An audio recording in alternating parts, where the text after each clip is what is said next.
এর জন্য স্নান যাত্রাটা আমাদের দর্শন করতে হবে, ভাবতে হবে।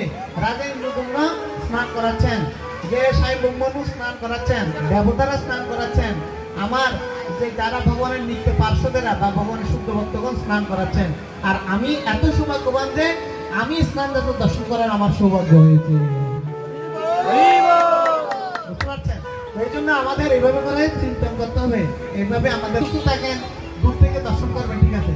কিন্তু রথযাত্রার মূল মাহাত্ম্য হচ্ছে রথ টানা, যে রথের দড়ি ধরে জগন্নাথকে টেনে কি যে নীলাচল থেকে সুন্দরাচলে নিয়ে যাওয়া, মানে নীলাচল হচ্ছে জগন্নাথের ধাম আর সুন্দরাচল হচ্ছে বৃন্দাবন, ঠিক আছে।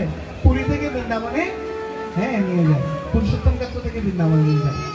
তো এই হচ্ছে কি জগন্নাথের রথের মাহাত্ম্য। আর এটা হচ্ছে স্নানের মাহাত্ম্য। স্নানটা দর্শন করতে হবে এবং নিজেকে অনেক সৌভাগ্যবতী সৌভাগ্যবান মনে করতে হবে যে আমার এত সৌভাগ্য